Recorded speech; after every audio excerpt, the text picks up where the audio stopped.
पर लेकिन एक एवरेज बच्चा जिनको पता ही नहीं स्मार्ट स्टडी कैसे होती है, वो तो भाई मैथ अच्छा है तो मैथ ही पढ़ते जा रहा है, सिर्फ मैथ पढ़ के टॉपर थोड़ी बन जाएंगे। तो बच्चों ये स्मार्ट स्टडी का सबसे बड़ा पॉइंट ये है, परीक्षा को लेकर वो डरना भी जरूरी है। डर के आगे जीत है, ये बात सही है, पर डरना भी जरूरी है।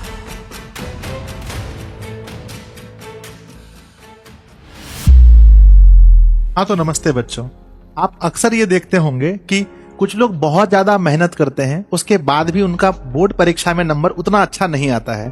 पर कुछ बच्चे ऐसे होते हैं जो बहुत कम ही पढ़ के, दिन में 12-13 घंटा नहीं पढ़ के, दिन में 7-8 घंटा पढ़ के ही 12-13 वाले घंटे वाले से भी अच्छा अंक ला सकते हैं।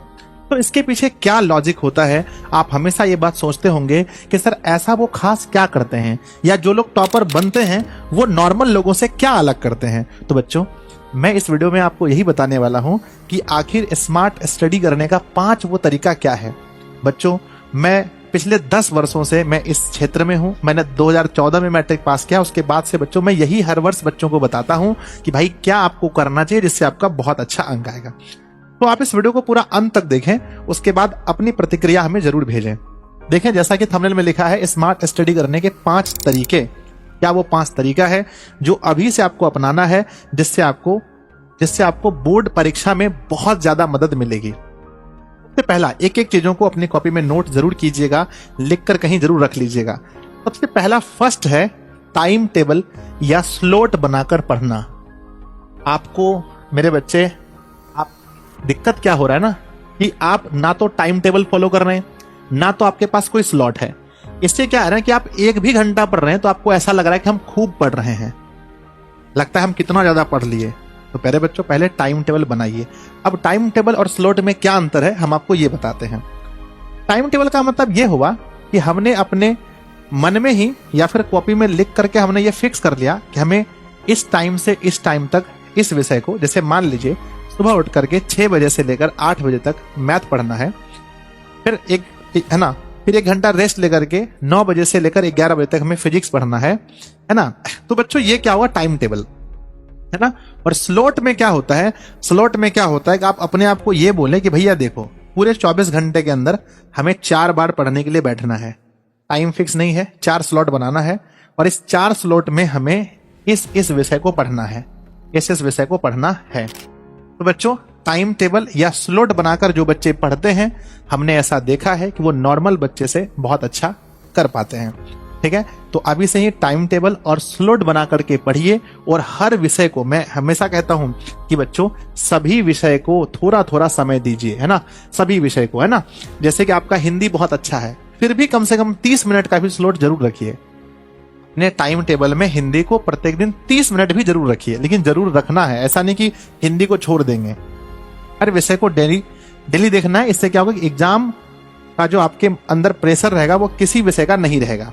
ठीक है, तो पहली बात आपको मैंने बोला, अगर आप स्मार्ट स्टडी करना चाहते हैं तो आप एक अच्छा टाइम टेबल या स्लॉट बना करके ही पढ़ें। ठीक है, स्लॉट को मैं एक बार फिर से समझाता हूं।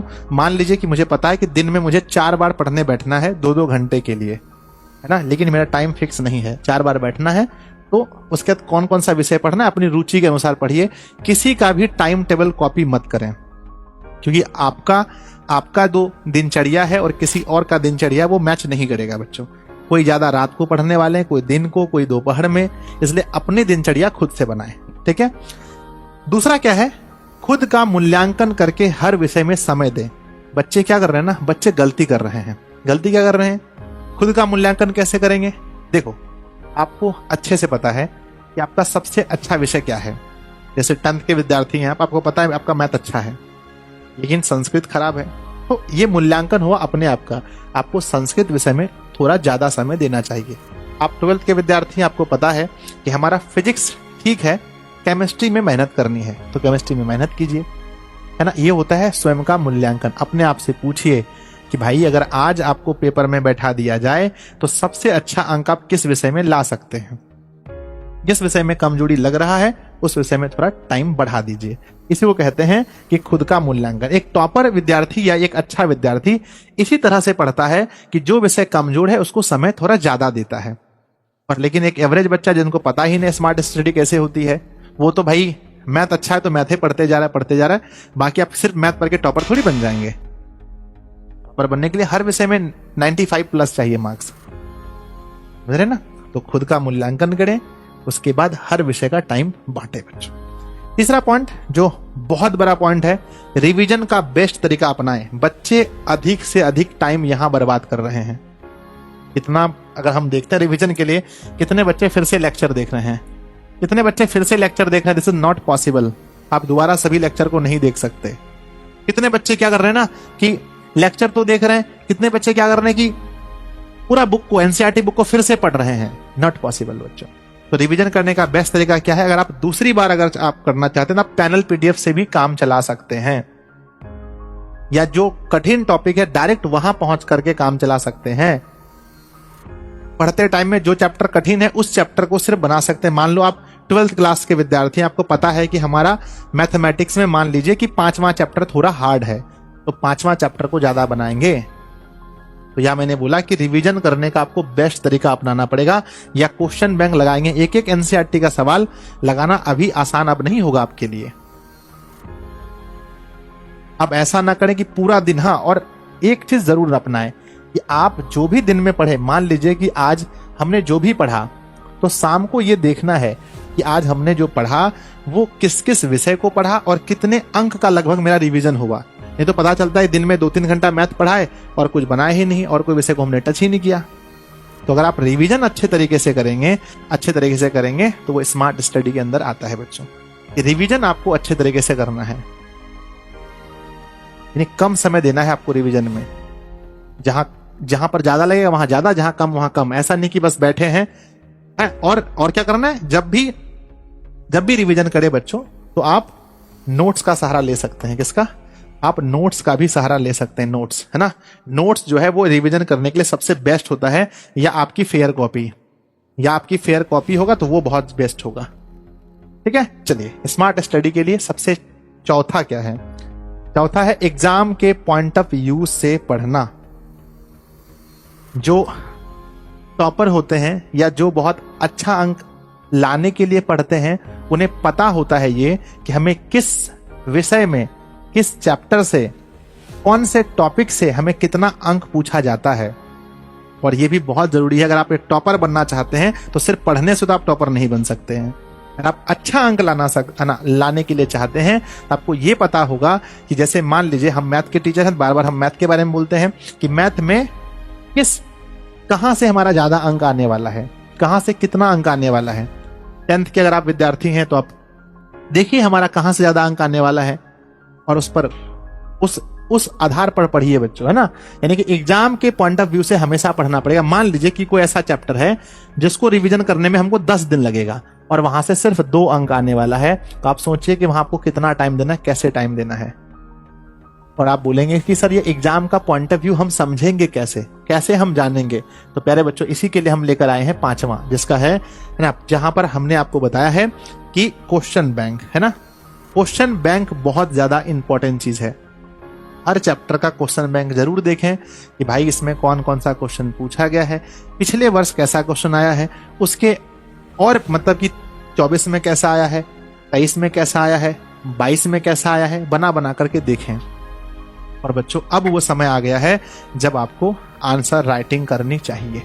क्यों? एग्जाम में आपसे पूछा थोड़ी जाएगा, एग्जाम में आपको लिखना है। इसीलिए मैं कहता हूं कि बच्चों अभी से अब आप लोग लिखना शुरू कर दीजिए। अब लिखना शुरू कर दिए। सर कैसे लिखें? क्वेश्चन बैंक में उठाइए 2024 का सवाल। हम ये नहीं कहते हैं कि सारे सवाल लगा डालिए, हम ये कहते हैं जितना सवाल आपसे बन सकता है उतने सवाल को बना दीजिए, उतने सवाल का आंसर अपनी भाषा में लिख दीजिए। बस 60% लगभग खत्म है हर चीज में। तो अब आप मॉडल सेट भी लगा सकते हैं। जितना क्वेश्चन आपसे बने उतना क्वेश्चन बनाइए। और बच्चों, ये स्मार्ट स्टडी का सबसे बड़ा पॉइंट ये है, आंसर राइटिंग, क्वेश्चन बैंक लगाना और मॉडल सेट लगाना। ये काम आप करना आप स्टार्ट कर दीजिए, ठीक है ना।